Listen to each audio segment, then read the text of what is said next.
그래서 여기 보시면 정신 구조를 볼 거예요. 자, 정신 구조가 딱 3개예요. 뭐냐면 양가로 1번 의식. 그죠? 그 다음에 뒤에 개인 무의식. 그리고 집단 무의식.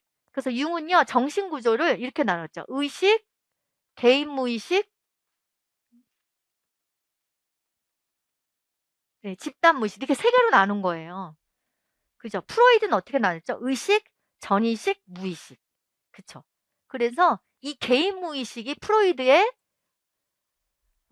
전의식과 무의식을 합친 개념으로 보시면 될 것 같아요. 그러니까 프로이드가 의식, 그 다음에 밑에 전의식, 무의식이었죠?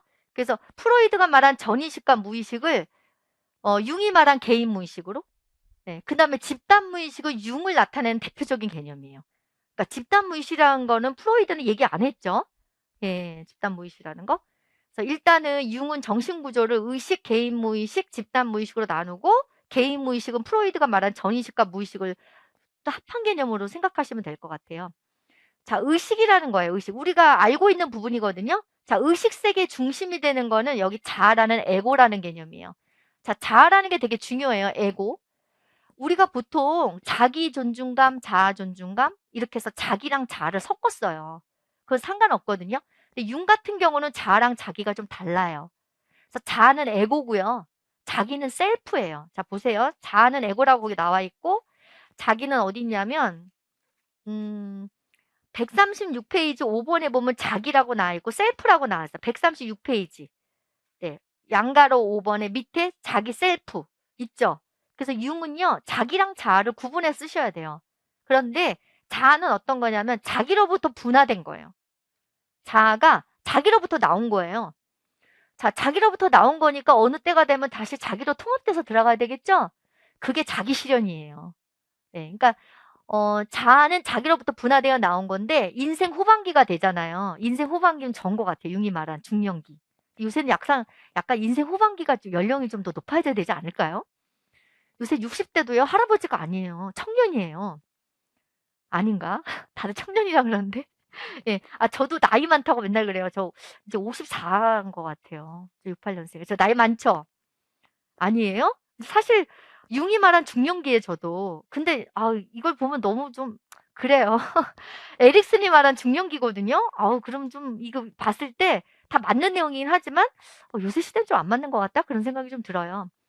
그러니까 이제 자기라는 게 있는데 셀프라는 게 있는데 융의 분석 심리에서 셀프는 정말 중요한 부분이에요. 이 사람 원래의 자신이에요. 그러니까 뭐냐면 그 136페이지 보시면 의식과 무의식의 주인이거든요. 예, 동그라미 1번 나오죠. 예. 그 사람 자신이라고 이게 따옴표가 돼 있어요. 그러니까 의식 무의식을 통틀었을 때 가장 중심이 되는 게 셀프예요. 자, 셀프에서 분화돼 나온 게 자기 에고거든요. 그래서 셀프는요. 그 의식과 무의식의 중심이 돼서 가장 안에 속해 있어요. 제가 알려드리면 이 그림을 이걸 공간적 개념으로 보시면 안 돼요. 네, 제가 설명.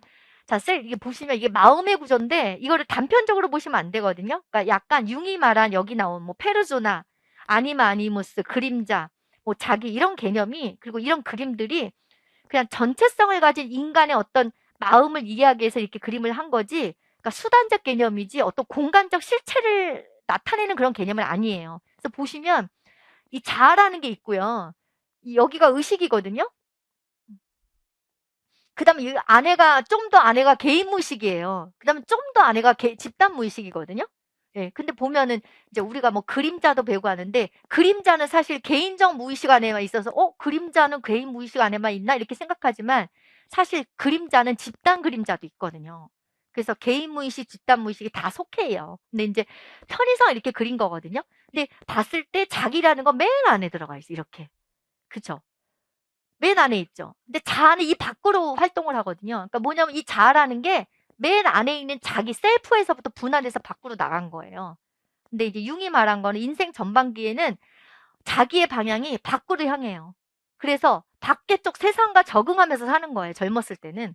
근데 인생 중년기가 되면은 점점 내면을 바라보게 돼요. 그러니까 자기 방향이 이렇게 안으로 들어오는 거예요. 그러니까 젊었을 때는 자기 방향이 이렇게 밖으로 향했다가 나이가 들면 이렇게 그러면은 분화돼서 나간 자기가 다시 이 안으로 들어와야 되겠죠? 근데 이 가운데 있는 게 다 무의식이란 말이에요. 그러면 자아가 다시 이 자기 쪽으로 오려면 이 가운데 쪽에 있는 무의식을 다 의식화시키라는 거예요. 네, 그래서 의식 영역이 확대돼야지만 다시 자아가 자기로 통합될 수 있어요. 그래서 인생 후반기가 되면 분화된 자아가 자기로 통합된다. 이게 자기 실현인 거예요. 네, 그러니까 자기 실현이 상당 목표죠. 어떻게 보면. 그쵸? 그러면 처음엔 자아가 분화됐죠? 그 다음 나중에 통합되죠? 자, 이런 분화와 통합 과정을 통해서 성격이 발달하는 과정을 개성화라 그래요. 그래서 여기서 보시면 137페이지 보시면 성격 발달에서 양가로 3번 한번 보세요. 제가 핵심적인 것만 다 말하고 있는 거예요. 자, 137페이지 보시면 성격 발달 나왔죠? 자, 융이 말하는 성격 발달은 자기를 실현하는 거예요. 자기 실현이 뭐냐? 자기로부터 분화된 자아가 통합을 위해서 다시 자기로 향해 오는 거예요. 그게 자기 실현이에요. 자기로부터 분화된 자아가 통합을 위해 다시 자기로 향하는 거. 아, 그러면 자아가 다시 자기로 통합되기 위해서는 가운데 무의식적인 내용들이 되게 많거든요. 어떻게 되냐? 무의식을 의식화시킴으로써 가능해요. 그러니까 여기도 마찬가지죠. 프로이드 같은 경우도 무의식을 의식화시키는 게 상당 목표잖아요. 그러니까 결국 여기도 자기 실현을 하기 위해서는 무의식을 의식화시켜야 돼요. 그죠?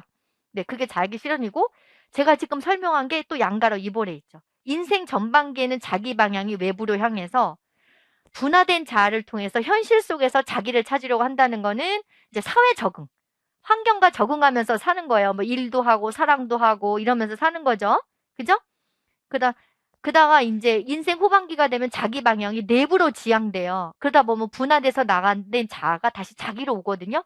그렇게 되려면 이제 가운데가 의식화돼야 되거든요. 그렇게 해서 이렇게 성격 발달이 이루어지 이게 바로 자기 실현이에요. 이렇게 분화와 통합. 자, 양가로 이번에 첫 번째 줄에 분화라는 단어 있고, 그 다음에 양가로 이번에 마지막 줄에 통합이라는 단어 있잖아요. 이렇게 동그라미 쳐갖고 이렇게 연결하시면 그 밑에 양가로서 한번 개성화 1번에 보시면 분화와 통합을 통해 자기가 발달하는 과정 이렇게 연결해 놓으시면요. 이렇게 분화와 통합을 통해 자기가 발달하는 과정을 개성화라고 합니다. 그래서 개성화 쓰는 것도 시험에 나왔었어요. 이게 개성화 과정이 이게 분석 심리학의 목표예요. 그죠? 예. 뭔가 정신의 전체성이 중요하다고 그랬잖아요. 정신의 전체성을 추구하면서 어떻게 자신만의 고유한 존재로 성장하는 거 그게 자기 실현이거든요. 예, 그게 바로 이런 게 괴성화 과정이라고 그래요.